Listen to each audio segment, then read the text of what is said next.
Bueno, en el living estamos con el doctor Ricardo Gil Lavedra, ex magistrado del denominado juicio a las juntas. Doctor, le agradecemos muchísimo porque está recién llegado a Río Cuarto y se ha llegado al living de Telediario. No, al contrario, muchísimas gracias y gracias al Colegio de Abogados de Río Cuarto, de quien soy invitado. Sí, que tiene una disertación esta tarde, ya vamos a estar pasando el avisito después de la entrevista. Doctor, ¿qué opina de lo que acabamos de ver, que ocurrió esta mañana allí frente al Consejo Deliberante, este acto de repudio a los dichos de Villarruel, la candidata a vicepresidenta de Milei? Creo que tenemos que diferenciar dos planos. Por supuesto, las víctimas son víctimas, los homicidios son iguales, cualquiera fuesen quien les dio la muerte, ¿no? Quien les produjo la muerte. Eso no cabe la menor duda y todo el mundo tiene derecho a conmemorar a sus propios muertos. Pero de ahí no puede pretenderse que esto sirva para poder justificar lo que ocurrió luego, en la posibilidad de hablar de guerra o de hablar también de una represión justificada. Y digo que esto no puede servir porque me parece que ya está muy claro que la tortura, el asesinato, la violación, el secuestro no son métodos legítimos de combate y fueron una aberración que se empleó en la Argentina en la última dictadura militar, ¿no? En consecuencia, bueno, mientras esto sea la conmemoración de los muertos, no ocurre nada. Y de otra parte, el reclamo de justicia por esos muertos, por supuesto que hubo en aquel momento muchos juicios y seguramente en algunos casos hubo alguna condena regular a los agresores. Pero después en el resto fue por obra de los propios militares. Fueron los propios militares quienes impidieron este proceso de búsqueda de justicia, porque en lugar de llevar procesos regulares a cabo, lo que hicieron es secuestrar a las personas sospechosas, torturarlas y matarlas. Así que eso fue lo que impidió que en ese momento no se pudiera llevar a cabo eso. Doctor, por allí leí que usted opinaba que el juicio a las juntas podría ser tomado como una especie de símbolo que nos uniera, lo que ocurrió con el juicio a las juntas, una especie de símbolo que nos uniera en este momento de tanta incertidumbre que estamos viviendo en la Argentina. Bueno, me parece que el juicio a las juntas tiene probablemente una importancia fundacional en la transición democrática argentina, porque permitió que se hiciera no solo la base de la impunidad, sino del imperio de la ley, del Estado de Derecho, ¿no?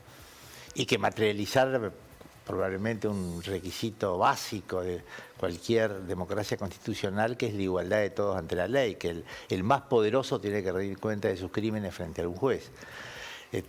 Trasladado esto al presente, bueno, esto es mucho más complejo. Yo creo que puede ser un símbolo de si los argentinos pudimos en aquel momento encontrar coincidencias en circunstancias muy difíciles y para poder comenzar a transitar juntos un camino democrático, bueno, ¿cómo no vamos a poder hacer frente a los desafíos que nos presenta hoy la realidad, ¿no? Y, a ver, todos estamos viviendo, me parece, una situación de altísima incertidumbre, en la cual es muy difícil predecir qué va a ocurrir en los próximos meses. Pero yo creo que en los 40 años de democracia lo que nos tienen que hacer es renovar nuestros compromisos con la democracia.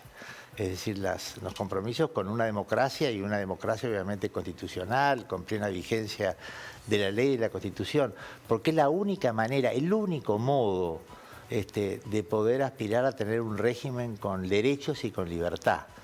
Por eso los atajos, los saltos al vacío, bueno, a lo mejor pueden ser atractivos, pero me parece que el conmemorar los 40 años, es decir, bueno, persistamos en este camino, que es difícil, que es ingrato, que puede traer frustraciones, que a lo mejor muchas de las esperanzas o de las promesas que traía la democracia no se han cumplido, pero no hay otro modo que persistir por este rumbo. Cuando usted dice los saltos al vacío, que pueden ser atractivos, ¿a qué se refiere? No, me estoy refiriendo en general, con esto no quiero no quiero opinar nada, quiero decir que hay que proseguir por esta senda, ¿no? Ahora, hay como un desencanto de la gente hacia los políticos, ¿no? Usted dijo en uno de sus discursos que los abogados tienen que ser los custodios de la máxima ley, que es la Constitución, ¿no? Pero cuando hemos tenido la mayoría de presidentes que son abogados, ¿no? Y la gente tiene como un desencanto. A ver, por cierto, no cabe duda que estamos asistiendo a una fenomenal crisis de representación política, ¿no? Y esto no pasa solamente en la Argentina. El mundo está viviendo una reversión o una recesión democrática. Por primera vez en los últimos 20 años, los regímenes autoritarios están superando a las democracias en el mundo. Y están apareciendo por todos lados, bueno, outsider, partidos de ultraderecha, Vox en España, Le Pen en Francia, Meloni en Italia, Polonia, Hungría. Pero, por cierto, esto yo creo que el único camino para poder superarlo es a través de las propias herramientas que propone la democracia. Y esto, bueno, cuando yo digo lo de la Constitución, bueno, tiene algún sentido porque en momentos de incertidumbre lo único que puede dar previsibilidad es la Constitución. Y digo por qué.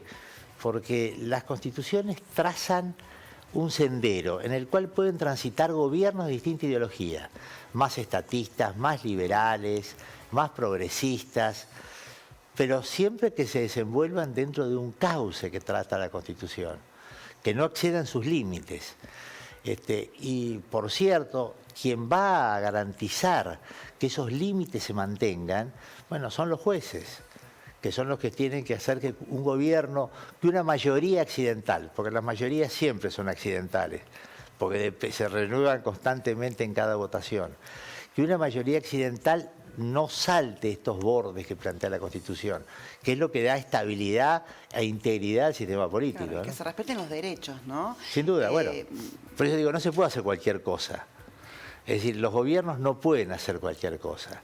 Tienen que hacerlo dentro del molde que plantea la Constitución. Claro, porque la sensación que uno tiene es que la gente está cansada. Recién veíamos, por ejemplo, un vecino en el barrio, una criatura estaba 11 años esperando el colectivo a la salida del colegio. Lo asaltan motochorros. Eso queda registrado en una cámara y el vecino dice, sabemos quiénes son. Pero no se hace nada y nosotros... La gente cuando cae el sol no quiere ir ni siquiera a comprar. Entonces, ahí es como que se violentan un montón de derechos, ¿no? La libre circulación de la gente, el derecho a ir con tranquilidad a la escuela, las escuelas que también vemos que son víctimas de vandalismo. Eso habla de lo mal que está la sociedad, ¿no? A ver, por supuesto, bueno, eso es uno de los retos del presente, la cuestión de la seguridad, que es una responsabilidad estatal indelegable, porque lo que primero tiene que asegurar el Estado es que la gente pueda gozar de sus derechos, y gozar de sus derechos, de sus derechos básicos, el derecho a la vida, el derecho a la libertad, el derecho a la circulación. Y obviamente los delitos interfieren en estos planes de vida y quien tiene que garantizarlos es el Estado, ¿no? Claro, o el derecho a la salud que viene como base a una buena alimentación, ¿no? Y la inflación, los precios, y la gente no está pudiendo comer saludablemente. Por supuesto. El constitucionalismo nació para defender derechos. Y en realidad el Estado, por mínimo que sea, tiene que garantizar el goce de ciertos derechos. Y hay muchos, por ejemplo, el acceso a la educación pública, libre y gratuita, el acceso a la salud, etcétera, que eso no los da el mercado, los da el Estado. Porque en realidad el mercado es incapaz de darlo, ¿no? Y si proporciona algunos, deja excluidos a la gente que no puede acceder a esos bienes, ¿no? Son bienes públicos. Doctor, muchísimas gracias. No, al contrario. Pasamos el avisito porque la disertación en el Colegio de Abogados es esta tarde. A las 5 de la tarde, ¿no? Así es. Creo que ahí tenemos en el propio colegio, sí, 5 de la tarde, ahí en el propio Colegio de Abogados, ¿no? Muy bien. Muchísimas gracias. No, gracias a ustedes, muchas gracias.